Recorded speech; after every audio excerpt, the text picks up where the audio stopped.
up, you guys? This is Rob from The Gay Guy Plays, and today on The Snapshot, we're going to be taking a look at not one, not two, but all three new weapons available in Fortuna. The Battacor, the Ocucor, and the Kreska. Now, you can pick up the blueprints to all of these weapons in the Corpus Lab of your clan dojo after you've completed the appropriate research. Just do be aware that the Kreska requires Mastery Rank 6 to craft, the Ocucor requires Mastery Rank 8 to craft, and the Battacor requires Mastery Rank 10. Now, if you don't want to deal with any of that, you can always pick each of these weapons up individually for 175 plat, or you can pick it up in the Orb Valid Survival Collection for 400. It's also available in the big old Fortuna collection. I forgot what it was called, but it's the grand one, and that costs a lot. But you know what? Do your research just to see exactly what you want to pick up. Alrighty, so we're going to go ahead and kick things off with what I feel is the weakest weapon of the bunch, which of course is the Crest Gun. Now, that totally makes sense because it is only a Mastery Rank 6 weapon. As you can see, its attack speed is a little bit on the lower side. Its critical chance is also a bit on the lower side at only 14%, and the status chance is really where it quote-unquote shines. It's only got a status chance of 22%, which, you know, isn't a lot by any means. However, if you do take a look at it, it does have built-in heat damage along with the rest of its IPS, so you can take advantage of a condition overload build on this one. Now, I personally went with a little bit of a hybrid build, but we'll get into that after we go ahead and take a look at how this thing performs.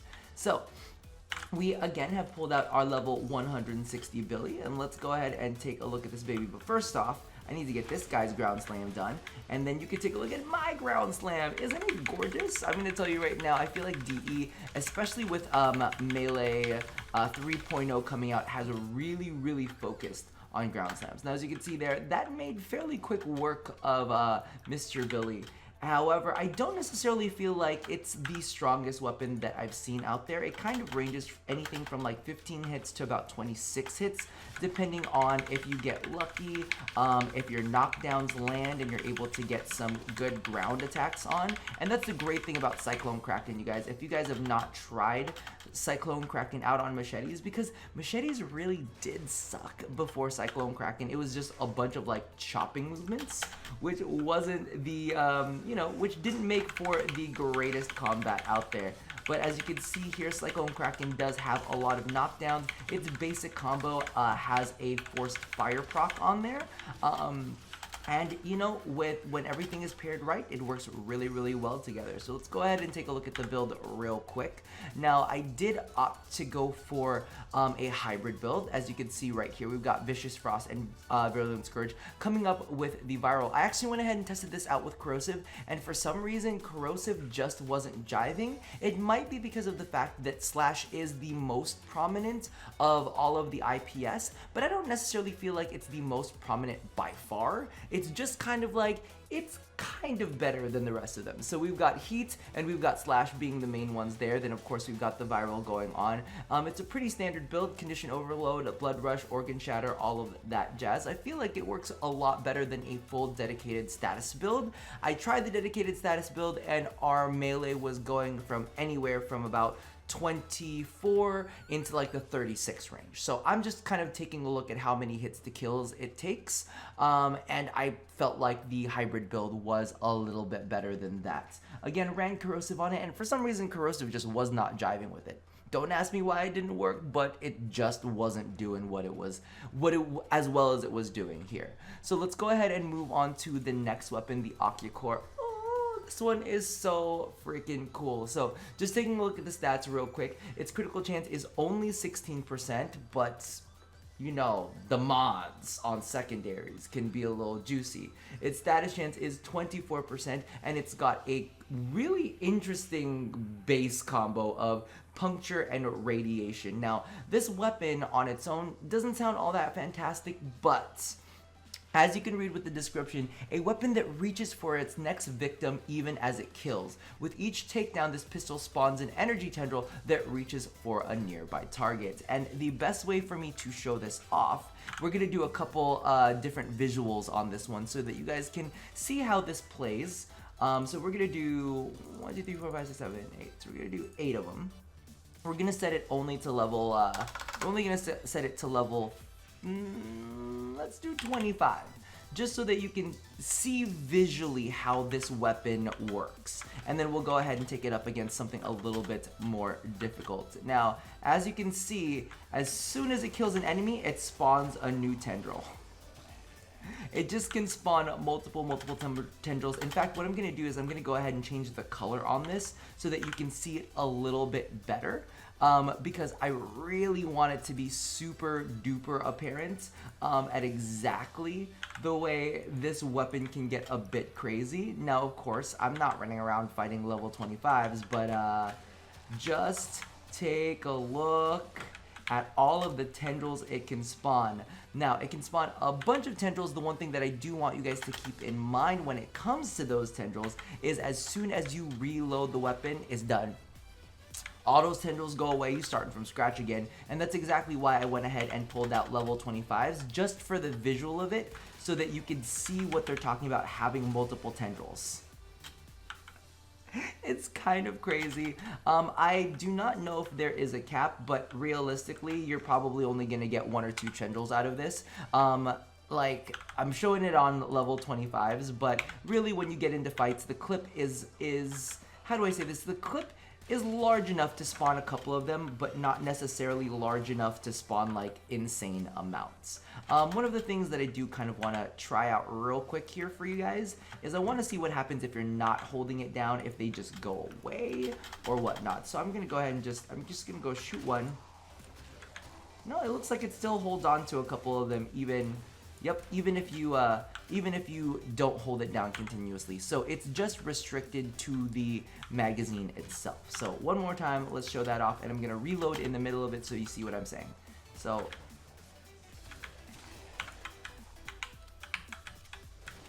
as you can see, it's not spawning with as many until after it kills.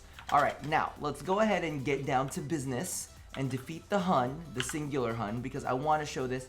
I want to show off exactly how this works with an actual challenge, because you know, I mean, it's great to fight level 25s, but legitimately we're interested on how this thing packs a punch later down the line. So as you can see here, we've got our friendly neighborhood Billy, and he is absolutely melting. Can you just, I mean, I don't know. I don't remember Mastery Rank 8 weapons being this good. I don't know, maybe I need to do a chart of Mastery Rank weapons and see exactly where it all kind of levels out, because I don't remember Mastery Rank 8 weapons being this good. Like, this thing absolutely melts. Look at that. And I wasn't getting headshots that entire time either, but as you can see, this thing kind of homes in. This thing kind of homes in a little. Well, no, the main beam doesn't home in. It's the second ones that home in. But when you're taking on multiple enemies at the same time, this thing homes in on them. This, and like, just look at it. Just, isn't it?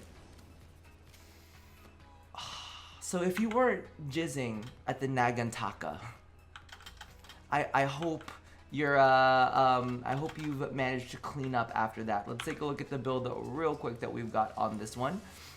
So as you can see, we've got Horned Strike, Barrel Diffusion, Lethal Torrent, and then of course we've got the primed crit mods. I've also tossed on Hydraulic Crosshairs just to get as much crit as possible out of this thing, and I feel like we're being very successful with it. As you can see, we are using Radiation and Corrosive, so you get a little bit of CC in there, and because of the fact that you get multiple tendrils, that Radiation like strikes a lot of enemies at once and will all cause them to fight each other, which is always nice because now you've got tendrils just reaching out and touching everybody.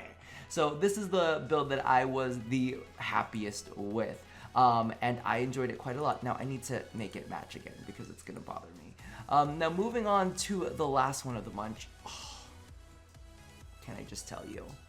This weapon is the Battacor. So as you can see right here, straight out of the gate, let me just clarify this to you. Make sure that we're looking at this. The base critical chance is 32%. It is sweet AF. Its status chance for its auto burst is 18%, which in this case isn't terrible.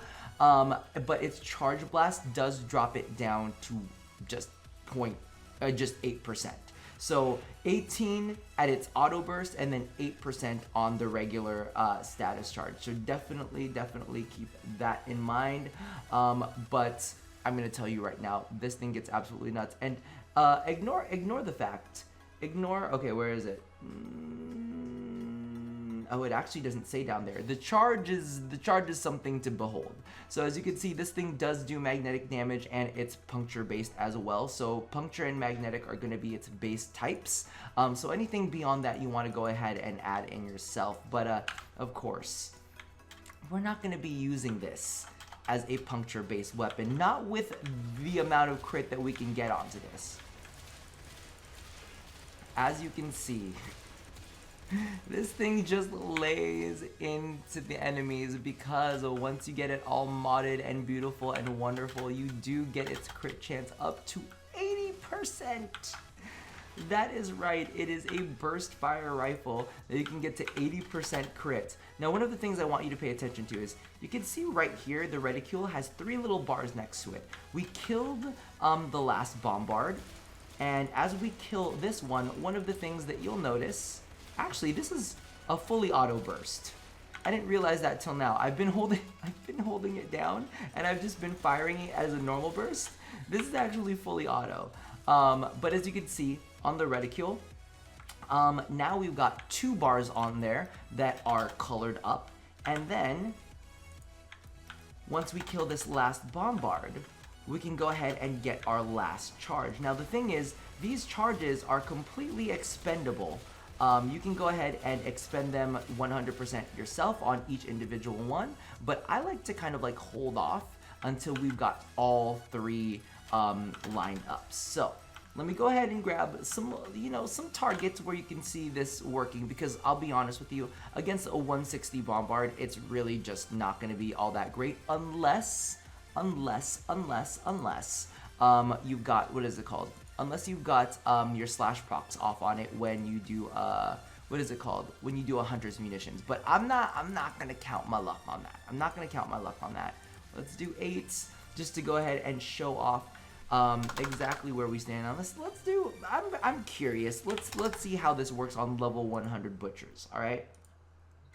So as you can see right here, here are the butchers. Now you aim down sights, and what you do is you can go ahead and charge it and fire it, very similar to an Octocore. So it feels a lot faster than an Octocore, if I'm completely honest with you, but it has a very Octocore-like beam, which you can shoot into a group of enemies, and that's pretty much it for them. So as you can see here, you have 1 bar. You can fire it at 1 bar. But, I prefer to hold off until you have all 3 bars, because, listen, bigger is better, right? And the reason that I like it so much is, if you can, number 1, it pairs really, really well with Garuda's ultimate.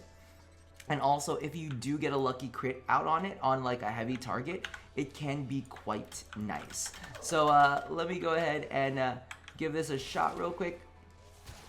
Oh, and as you can see, it can just tear through a group of enemies pretty quickly, and boom, dead. So now you can kind of see exactly how this plays out. But of course, let's go ahead and close this out one more time and take on our big baddie real fast, because I can hear my puppy whimpering in the background, and I need to make sure to tend to him. So give me 1 second.